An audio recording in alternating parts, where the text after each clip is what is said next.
الله ويقيني. Maka di sini ada gambaran pada kita yang pertama, kalau antum sedang dibimbing oleh Allah menuju kedudukan yang tinggi, maka sadarlah teman-teman, saat yang bersamaan antum tidak akan sunyi dari rintangan-rintangan sekitaran. Catat itu baik-baik. Anda kedudukan biasa, naik luar biasa, maka hambatannya itu akan semakin meningkat, tidak sama dengan sebelumnya. Anda orang kecil, diuji dengan ujian kecil. Anda orang menengah, diuji dengan ujian menengah. Anda kedudukan yang tinggi, maka akan diuji dengan kedudukan yang lebih tinggi lagi. Maaf, Allah tidak akan menguji dedaunan dengan angin yang menerpa akar. Pasti berbeda. Karena angin ketika kedudukan semakin tinggi, maka angin semakin kencang akan menerjangnya. Yuk kita turunkan, jenis ujiannya bisa 3. Bismillah. Tenang aja mas, ya. Antum lihat aja, tulis ya, biar saya ngapus, insyaallah. Perhatikan baik-baik, sini. Kedudukan bersanding dengan ujian. Kalau rumus fisikanya, F berbanding lurus dengan P. Gaya berbanding lurus dengan tekanan. Jadi kalau antum misalnya, rumus asalnya F1 sama dengan F2, gaya gerak sama dengan gaya dorong. Kalau dikembangkan ke sini, tenaga kecil begini, maka yang bunyi kecil. Kalau besar, semakin besar lagi. Nah, memahami rumus ini, F sama dengan P. F berbanding lurus dengan tekanan. Ada gaya tekanan juga yang cukup kuat. Ketika antum pukul kencang, suara kencang. Tapi ini lebih sakit kan? Tekanannya lebih kuat. Itu agak berbeda. Itu dalam persepsi positif. Dalam persepsi negatif juga bisa. Gaya berbanding lurus dengan tekanan. Semakin orang banyak gaya, semakin tertekan hidupnya. Ya? Tanya. Sekarang lihat sini. Rumus ini kalau kita turunkan lewat ayat, am hasibtum an tadkhulul jannata. Apakah Anda akan duga begitu mudah masuk surga? Walamma yatikum matalul ladzina khalau min qablikum. Sementara Allah belum menguji Anda seperti orang dulu yang dijamin surga mendapati ujian. Apa jenis ujiannya? Ini manhaj hidup kita dan kita berhenti di sini. Maaf, saya mungkin hanya 5 ayat dulu untuk hari ini ya. Massathumul ba'sa. Ujian pertama disebut dengan ba'sun. Jamaknya ba'sa. Ba'sa. Ini masih ringan. Misal, jarang ke masjid, sekarang mulai ke masjid. Begitu antum ke masjid, Allah kasih ujian. Sesuai dengan kadar niat antum. Kasih hujan gerimis. Ke masjid gak? Itu ba'sun. Begitu antum ke masjid, orang Arab katakan, nazil matar. Turun hujan. La ba's, la ba'sa, la ba'sa. Gak ada masalah. La ba'sa, tidak ada masalah. Serap ke dalam bahasa Indonesia, lewat. Labas. Labas, lewat. Ringan. Berarti, kalau antum diuji dengan yang ringan, maka antum kadarnya masih ringan, akan dinaikkan kepada yang menengah. Akan yang menengah. Hati-hati betul. Kalau antum belum lulus yang di sini, maka antum akan terus sampai di sini, sampai lulus di sini. Sampai lulus. Antum mau berangkat ke masjid, gerimis bisa. Tiba-tiba nggak jadi di rumah. Istri antum mengatakan, Pak kok nggak ke masjid? Hujan mah, kan cuman gerimis. Takut teriak, Masya Allah. Padahal antum misalnya belum kuat untuk berangkat. Maka antum akan terus diuji di sini. Lihat rumusnya, Quran surah kedua ayat 286. La yukallifullahu nafsan illa. Allah tidak akan pernah menguji seorang hamba di luar kadar kemampuannya. Jadi kalau antum masih ujian yang ringan, antum diberikan yang ringan. Antum naik menengah, diberikan yang menengah. Antum naik lagi level tinggi, diberikan ujian yang berat. Menengahnya disebut dengan darrun. Waddarra, dari ba'sun jadi darrun. Jamaknya darra. Sudah menyakiti fisik. Kena fisik. Sudah melukai. Hujannya makin deras. Ya. Kalau dalam kehidupan, yang ini mungkin celaan biasa. Duh, sudah berubah ya. Masya Allah. Sekarang jilbabnya sudah panjang. Masya Allah. Duh, semakin panjang ya. Yang ingin Batman ya. Masya Allah. Udah banyak. Begitu sudah mulai pakai cadar, ninja. Oh, Masya Allah. Dorra, sudah nggak enak ke fisik. Dorrun. Dorrun. Lihat rumusnya ya. Lihat rumusnya baik-baik. Ini lebih menenangkan pada jiwa. Ketika Anda dalam level-level seperti ini artinya Allah sedang menaikkan iman Anda dalam level yang lebih tinggi lagi. Jadi ketika ada celaan menghunjam dalam lisan seseorang, sudah mulai menyakiti, itu sebetulnya pengakuan dari Allah lewat lisan orang itu, bahwa Anda sedang diangkat keimanan pada tingkat yang lebih tinggi. Ada yang mengatakan, kamu kenapa sih pakai jilbab begitu? Yang biasa aja kali. Mah, yang iman biasa sudah banyak. Saya ingin menampilkan keimanan yang luar biasa. Supaya dengan iman itu saya lebih mendoakan mama. Saya menampakkan amalan-amalan, mudah-mudahan pahalanya bisa buat mama. Masuk dengan bahasa yang baik. Masya Allah. Jadi kalau antum bisa melawan hal-hal demikian dengan bahasa yang indah, itu nyaman kepada jiwa. Kadang-kadang ada kalimat-kalimat yang tidak perlu pakai dalil, teman-teman sekalian. Kembalikan ke sini.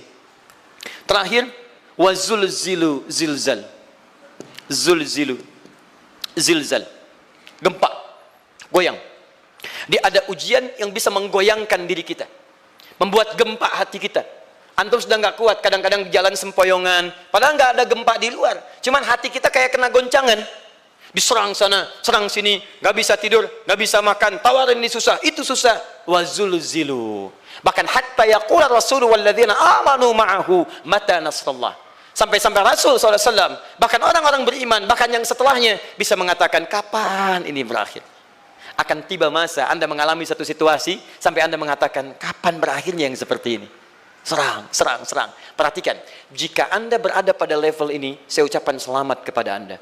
Karena Anda akan diangkat pada kedudukan yang tertinggi di antara sekian ujian yang ada. Zilzal.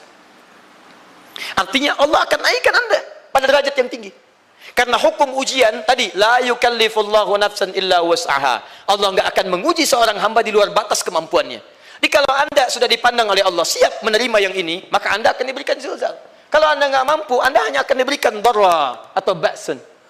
Dimohon maaf, kalau di antara jamaah yang hadir saat ini, Anda merasa sedang punya masalah yang berat, membuat hati Anda goyah, saya ucapkan pada Anda, dari sekian hamba Allah yang ada di muka bumi, cuman Anda yang diberikan itu.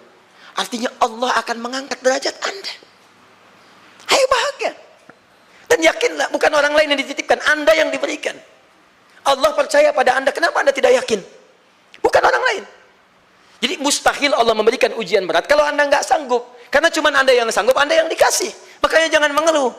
Jangan katakan, ya Allah, kenapa saya, Allah? Why me? Kata Allah, why not? Kamu yang bisa. Yang lain tidak. Dan tanpa harus Anda menuliskan status. Memang cuma saya yang sanggup. Oh, Masya Allah. Gak usah. Sadari. Kalau bukan sayang, Allah itu punya sifat adil. Gak mungkin menukar sesuatu di luar kadarnya. Antum tahu cicak? Halo? Jangan katakan wallahu alam, cicak. Cicak, baik. Bagaimana aktivitasnya? Merayap. Di mana? Dinding. Apa makanannya? Nyamuk. Nyamuk bagaimana aktivitasnya? Terbang. Pertanyaan saya, di mana keadilan Allah menjadikan makhluk yang merayap makanannya terbang? Kalau nyamuk masuk kategori pertama tadi, pintar dan tahu dirinya pintar, jadi mainan cicak. Cicak, ayo tangkap. Cicaknya cuma merayap, dianya terbang. Beruntungnya nggak ada nyamuk yang jenius. Tapi yang paling hebat, perhatikan bagaimana lisan orang tua kita menanamkan kalimat-kalimat untuk menanamkan tauhidullah subhanahu wa ta'ala. Cicak-cicak diam-diam merayap. Perhatikan, yang Allah tuntut pada cicak, merayap kamu. Walaupun cuma diam-diam. Lihat baik-baik, diam-diam merayap. Datang seekor, Masya Allah, ketika dia merayap, nyamuk datang. Lihat, bukan cicak mendatangi nyamuk, tapi nyamuk mendatangi cicak. Kalau cicak tidak merayap, mustahil nyamuknya datang. Allah hanya tunjukkan, kamu merayap ya, nyamuk datang. Sekalipun dia merayap, cuman diam-diam, nyamuknya datang. Jadi hukum Allah itu kalau dipatuhi, nikmat kehidupan. Cicak gak merayap, nyamuk gak datang. Cicak merayap, nyamuk datang. Datang seekor nyamuk. Setelah itu, silahkan. Jadi kalau kita teman-teman ikuti hukum Allah, mau berat, alhamdulillah. Mau ringan, alhamdulillah. Ya mau sedang, alhamdulillah. Begitu diangkat, artinya ada pengakuan dari Allah, iman kita akan diangkat. Cuman, bahasa Nabi Ya'qub alaihissalam kepada Yusuf alaihissalam, mesti ada persiapan dalam mengatasi itu semua. Tidak cukup hanya mendiamkan saja. Maka kata Nabi Ya'qub, jangan kisahkan dulu. Bikin dulu pemetaan-pemetaan untuk mudah mengatasi itu semua. Ini poinnya. Anda harus punya rencana. Maka Nabi Ya'qub menyiapkan, bekali dulu ini, siapkan itu. Kalau ambil ke aspek teori untuk kita sekarang, tafsir dari ini untuk menyelesaikan solusi di Quran surah kedua ayat 214 tadi, maka jawabannya ada di Quran surah ketiga ayat 142, paling kiri sebelah atas. Ini kanan sebelah bawah, ini kiri sebelah atas. Dan awal ayatnya dibuka dengan kalimat yang sama.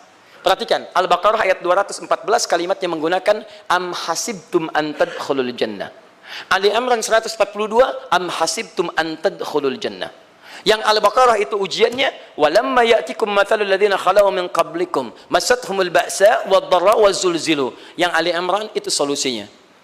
Am hasibtum an tadkhulul jannata wa lamma ya'lamillahu alladhina jahadu minkum wa ya'lamas sabirin. Saya tutup sampai sini dulu. Teman-teman perhatikan, walamma, sedangkan Allah ya'lamillahu alladhina jahadu minkum, belum melihat kesungguhan Anda untuk mengatasi berbagai persoalan kehidupan itu. Kalimat jahadu, akar katanya dari kata al-juhdu. Serius, sungguh-sungguh. Jadi kalau persoalan Anda ingin segera selesai, Anda mesti serius. Hei yang sedang kuliah, kalau mau cepat selesai kuliahnya, serius belajarnya. Pahami dengan baik. Kalau Anda nggak pernah serius, bagaimana bisa menyelesaikan pelajaran dengan baik? Hei yang sedang berumah tangga, kalau ingin baik rumah tangganya, serius dalam berumah tangga. Keluarkan hukum-hukum Allah, terapkan dalam kehidupan rumah tangga. Anda akan mendapatkan manfaatnya. Hei yang sedang berbisnis, serius dengan pekerjaan. Karena hanya orang serius yang bisa menghasilkan kekayaan-kekayaan yang terbaik. Serius dalam ibadah, karena ibadah melahirkan keberkahan dengan kekayaan yang Anda dapatkan dari titipan Allah Subhanahu wa taala. Ayo serius. Al-juhdu dibagi 3 bagian. 1, serius dalam merencanakan, disebut ijtihad namanya. Bikin rencana.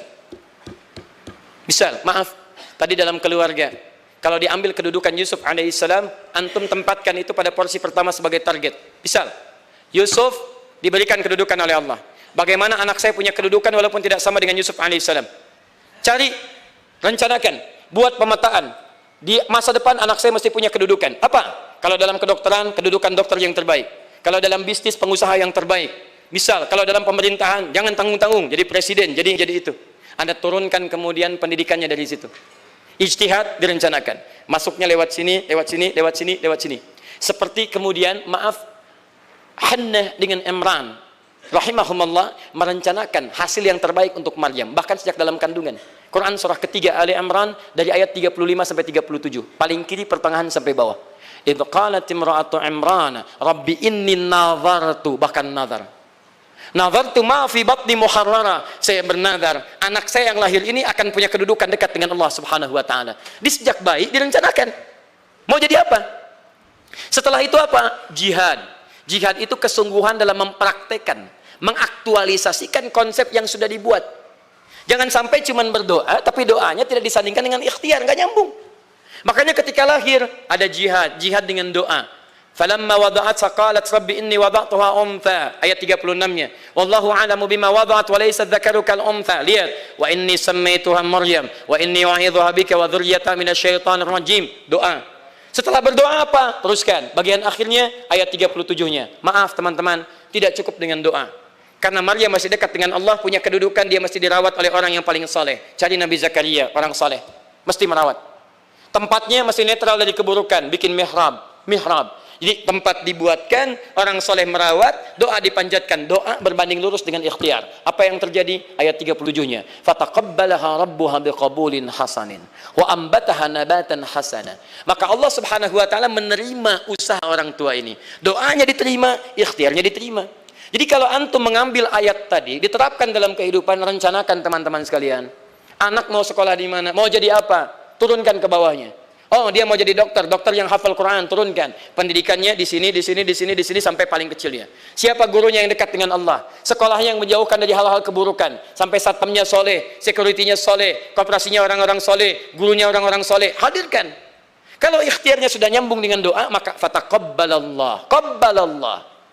Taqabbalaha rabbuha. Diterima Maryam, antum diterima. Di kadang-kadang yang nggak nyambung nih begini, doanya nggak nyambung dengan ikhtiar, itu masalahnya. Ya Allah mohon ya Rabb, jadikan anak saya rajin sholat, hafal Al-Quran, tapi ditempatkan di sekolah yang tidak pernah mengajarkan sholat, nggak nyambung. Ditempatkan di tempat yang tidak pernah mengajarkan Quran, tidak nyambung. Nggak ada kesamaan di situ. Maka Nabi Ya'qub alaihissalam memberikan gambaran kepada anaknya, nak, kamu akan punya kedudukan begini, hati-hati, setiap ada kedudukan akan ada rintangan, kamu harus punya rencana untuk merencanakan solusi-solusi terbaik untuk itu. Kemudian yang terakhir, ini yang paling hebat, mujahadah, perjuangan melawan emosi. Karena tidak sedikit tantangan itu, maaf, yang berat itu bukan menghadapi fisiknya, tapi menghadapi diri kita sendiri. Mau ke masjid, malas, itu yang susah dihadapi dibandingkan dengan hujan. Hujan ada payung, malas mau pakai apa? Maaf, menurun, semangat turun, malas datang, kecewa datang, pesimis datang, lawan, namanya mujahadah. Gabungkan ketiganya, isi dengan sabar. Wa ya'lamas sabirin.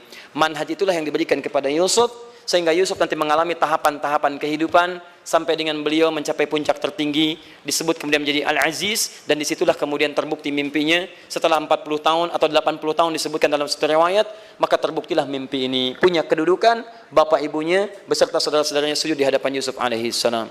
Teman-teman, ini baru 5% dari pengajaran yang ada di surah Yusuf. Masih banyak hal yang lainnya. Bagaimana ketika mohon maaf bertemu dengan saudaranya. Saya kasih bocoran sedikit. 10 orang rapat di satu tempat untuk mencelakai Yusuf. Setelah mereka menyimpulkan bapaknya itu lebih perhatian kepada Yusuf. La Yusufu ahabbu ilaina. Yusuf itu lebih dicintai dibandingkan kita pada diri bapak kita. Bapak kita salah nih. Bapak kita salah. Masya Allah. Bapak kita sesat nih. Ya, inna abana la fi dhalalim mubin. Bapak kita sesat banget nih. Salah bapak nih. Ya harusnya kita yang dicintai, kita lebih kuat. Wa nahnu usbah, kita lebih hebat dibanding dia. Rapat teman-teman. Yang hebat begini, 10 orang rapat. Diajukan usulan untuk membunuh Yusuf. Saya mau tanya pada antum, kalau 10 orang rapat, 9 mengusulkan A, 1 mengusulkan B. Kira-kira yang diterima secara quorum 9 atau 1? 9. Ini bisa tertukar. Tertukar. Pembunuhan diusulkan 9 orang condong, 1 orang mengusulkan la taqtulu Yusuf, jangan bunuh Yusuf, alqihi fi ghayabatil jubbi yaltaqithu ba'du sayyarah, cukup lemparkan dia ke tempat gelap, kemudian di tempat itu akan lewat para kafilah, dia diambil dan menjauh dari kita. Yang penting kan Yusufnya nggak ada supaya dosa kita nggak berat-berat amat. Yusufnya ambil, itu kan tujuan kita. Lihat baik-baik, biasanya setan kalau sedang melakukan sesuatu itu nggak akan nanggung, nodong bisa pembunuhan, lempar bisa perampokan. Tapi ini yang aneh, kenapa 9 orang yang untuk membunuh itu tiba-tiba belok menyepakati rencana yang pertama? Yang 1 orang, 9 orang, 10 orang rapat, 9 punya A, tiba-tiba yang 9 berpindah kepada yang B yang cuma 1 orang. Kenapa bisa terjadi? Ada rahasia di situ. Kapan rahasianya? Kapan-kapan kita bahas lagi.